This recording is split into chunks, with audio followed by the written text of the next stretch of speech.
ये कहानी एक ऐसे गांव की है जो एक तरफ पहाड़ियों से घिरा हुआ था और दूसरी तरफ बड़े समुंदर से।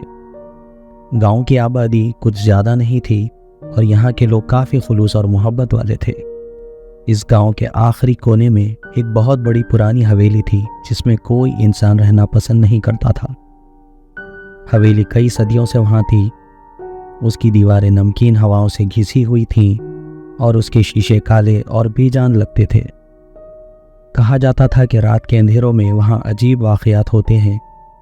रात में सुनी जाने वाली हल्की सरगोशियाँ, चीज़ों का अपनी जगह से हिलना और ऐसे साए दिखना जो रोशनी में भी पहचाने नहीं जाते थे।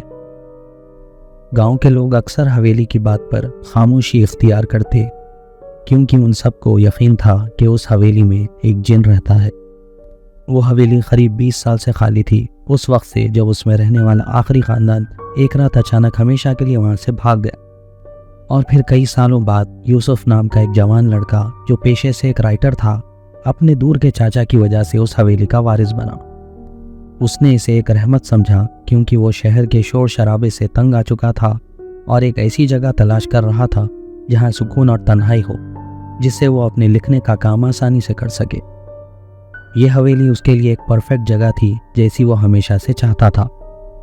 गांव वालों ने उसका दिल से वेलकम किया, लेकिन जब उन्हें पता चला कि वो उस हवेली का वारिस बना है तो उनकी आंखों में हल्का सा डर दिखाई दिया।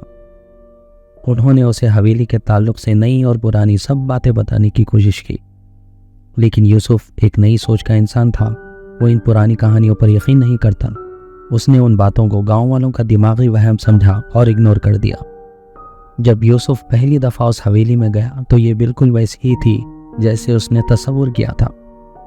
बहुत पुरानी मगर खूबसूरत और शानदार। इसकी दीवारें किले की तरह मजबूत और आलीशान थी। बाग में झाड़ियाँ और जंगली पौधे भी थे, मगर घर अपनी जगह पर मजबूत था। लकड़ी की शानदार बीम्स अब भी मजबूत थी और अंदर से यह घर कई सालों की धूल में लिपटा हुआ था जो आसानी से साफ किया जा सकता था। यूसुफ ने अपने पहले कुछ दिन सफाई में गुजारे, छोटी मोटी चीज़ों को ठीक किया और अपना सामान लगाया। दिन के वक्त घर पुरसुकून लगता जब धूप की रोशनी ऊंची खिड़कियों से अंदर आती थी और उसमें समाये हुए धूल के तिनके जब दिखाई देते तो ऐसा लगता था कि तारों की बारिश हो रही हो। समुंदर की लहरों की आवाज़ खामोशी और तन्हाई को चीरती हुई जब इस हवेली में पहुंचती तो ऐसा लगता था कि जैसे हवाएं गा रही हों। दिन के उजाले में हवेली का यही हाल रहता, लेकिन रात को यह हवेली कुछ और ही लगने लगती। अगले कुछ दिनों में छोटे छोटे मगर परेशान करने वाले वाक़यात होने लगे। चीज़ें अपनी जगह से हिल जाती थीं। यूसुफ अपनी चाबियों को हमेशा किचन के डाइनिंग टेबल पर रखता था, लेकिन चाबियां कभी ज़मीन पर या तो कभी दूसरे कमरे में मिलती थी। पुरानी घड़ी जो सालों से बंद थी अचानक रात के वक्त काम करने लगती। उसका पेंडुलम हल्के से हिलता रहता और जैसे ही दिन होता वो वापस से रुक जाती। यूसुफ जो ये सब एक्सपीरियंस कर रहा था अब भी शक में था और इन चीज़ों को हवेली की पुरानी हालत का नतीजा समझ रहा था। मगर जितना उसने इन हालात को नज़रअंदाज किया उतना ये चीज़ें बढ़ती गई। एक शाम जब यूसुफ अपने डेस्क पर लिख रहा था, उसे अचानक अपनी गर्दन पर ठंडी हवा महसूस हुई। कमरे की सारी खिड़कियां बंद थी, कोई हवा नहीं चल रही थी, मगर कमरा अचानक से बर्फ जैसा ठंडा हो गया। इतना ठंडा कि यूसुफ ठंड के मारे कांपने लगा और अपनी कुर्सी से उठा और कमरे को चेक किया, मगर हर चीज़ अपनी जगह पर थी। फिर उसने देखा कि उसकी नज़र के किनारे पर एक काला साया है, दीवार के दूसरी तरफ से गुजर रहा। उसे देखने के लिए वो फौरन मुड़ गया, लेकिन वहाँ कुछ नहीं था। एक अजीब सा खौफ उसके अंदर भर गया। उसका दिल ज़ोर ज़ोर से धड़क रहा था, लेकिन उसने खुद को यकीन दिलाया कि ये बस उसका दिमागी वहम है। इतना सब होने के बाद यूसुफ अपने बेडरूम में गया और अपने बेड पर लेट गया। उसने वापस वही आवाज़ सुनी, हल्के से कदमों की छाप जो उसके कमरे के बाहर से आ रही थी। वो बहुत हल्की थी लेकिन बिल्कुल क्लियर। कोई उसके कमरे के बाहर चल रहा था। वो उठकर बैठ गया और उस आवाज़ को गौर से सुनने लगा। उसकी सांस रुक सी गई थी। कदमों की आवाज़ धीरे धीरे ज़्यादा और वज़नदार होती गई और कमरे के बिल्कुल करीब आ गई। उसका दिल अब ज़ोर ज़ोर से धड़क रहा था, मगर जैसे ही वो आवाज़ दरवाजे के बहुत करीब पहुंची तो अचानक से रुक गई। यूसुफ दरवाजे को घूरने लगा, जैसे कि दरवाज़ा अब खुलने वाला हो, लेकिन दरवाजे में कोई हरकत नहीं हुई। हर तरफ एक दहशत वाली खामोशी छाई हुई थी। वो काफ़ी देर तक दरवाजे को घूरता रहा, ये सोचकर कि शायद दरवाज़ा खुलेगा और कोई अंदर आएगा, लेकिन ऐसा कुछ नहीं हुआ और काफ़ी देर के बाद यूसुफ धीरे से वापस लेट गया। लेकिन जैसे ही उसका सिर तकिए से लगता, कदमों की आवाज़ वापस शुरू होती, लेकिन इस बार कमरे से दूर जाते हुए। इसके बाद उस रात उसने कोई आवाज़ नहीं सुनी। अगले दिन यूसुफ ने फैसला किया कि वो शहर की मस्जिद में जाएगा। वो कोई मजहबी लड़का था नहीं, लेकिन उसे अब मस्जिद जाने की ज़रूरत महसूस हुई ताकि वो अपने डर से निकल सके। जब वो टाउन स्क्वायर से गुजर रहा था तब उसने चंद बुजुर्ग आदमियों को हवेली के बारे में बात करते हुए सुना। वो कह रहे थे कि पुरानी हवेली में कोई नहीं रह सकता। ये सुनकर यूसुफ उनके पास गया और पूछा कि वो लोग किस हवेली का जिक्र कर रहे हैं। तो उन लोगों ने उससे पूछा कि क्या तुम वहाँ रहते हो? तो यूसुफ ने जवाब दिया, हाँ। यूसुफ ने उनसे कहा कि उस घर में कुछ अजीब हो रहा है और क्या वो लोग इसके बारे में कुछ जानते हैं? वो लोग सर हिलाकर बोले, वो घर खतरनाक है। अक्सर लोग वहाँ अजीब चीज़ें देखते हैं।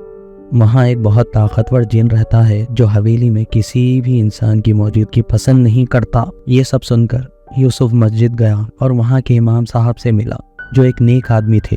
यूसुफ ने इमाम साहब को अपनी सारी तकलीफ बताई।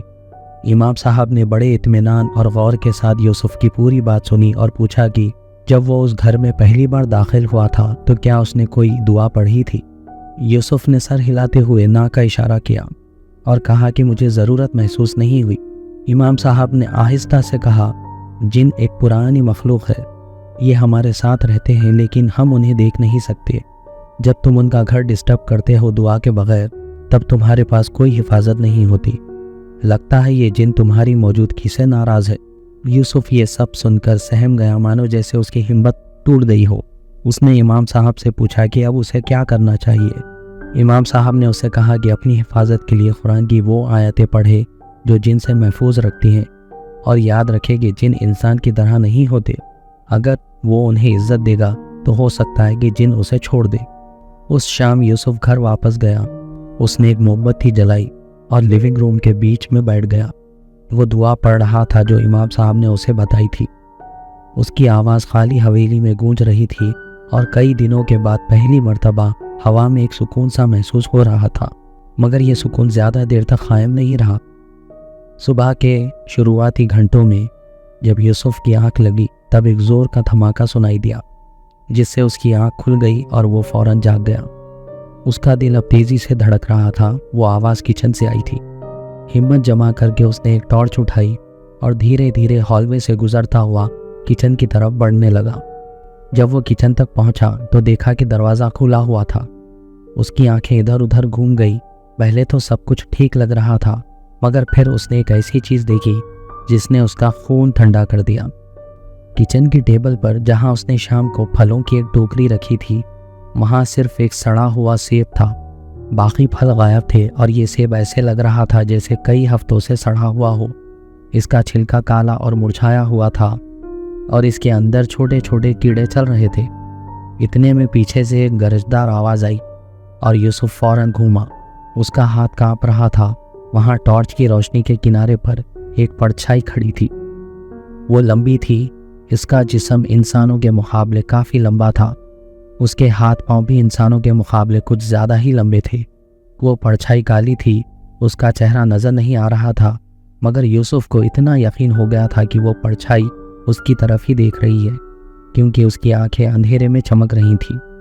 वो परछाई धीरे से यूसुफ की तरफ बढ़ी और यूसुफ भी धीरे धीरे पीछे हटता गया। वो डर से कांप रहा था। उसके हाथ से टॉर्च भी गिर गई, जिससे कमरा अंधेरे में डूब गया और कुछ पल के लिए सिर्फ यूसुफ की सांसें सुनाई दे रही थी। फिर एक बड़ी धीमी और खौफनाक आवाज़ हवा में गूंज गई, तुम यहाँ के नहीं हो। यूसुफ पर एक खौफ की लहर छा गई। उसने टॉर्च ढूंढने की कोशिश की। हाथ कांप रहे थे, मगर इससे पहले कि उसे टॉर्च मिलती, आवाज़ फिर से आई, चले जाओ यहाँ से, इससे पहले कि देर हो जाए। जैसे ही सुबह हुई, यूसुफ उस हवेली से निकल गया। वो शहर के चौक की तरफ बढ़ा जहां उसे इमाम साहब मिले और उसने इमाम साहब को सब कुछ बता दिया जो कुछ हुआ था। इमाम साहब ने उसकी पूरी बात सुनी और कहा, ऐसा लगता है कि जिन ने अपने इरादे क्लियर कर दिए हैं। तुम्हें ये जगह फौरन छोड़ देनी चाहिए, ये तुम्हारे लिए खतरनाक हो सकती है। यूसुफ को दोबारा कहने की ज़रूरत नहीं थी। उसी दिन उसने अपना सारा सामान बांधा और हवेली को हमेशा के लिए अलविदा कह दिया। वो हवेली जो कई सालों बाद फिर से आबाद हुई थी, आखिरकार वीरान हो गई। उसकी खिड़कियां अंधेरी और बेजान और दीवारें नमकीन हवाओं से भरी हुई, और गांव वाले जो हमेशा से ये सब जानते थे उस जगह से दूर ही रहते और उस जिन को उसकी खामोशी और भूली हुई हवेली में अकेले ही रहने देते।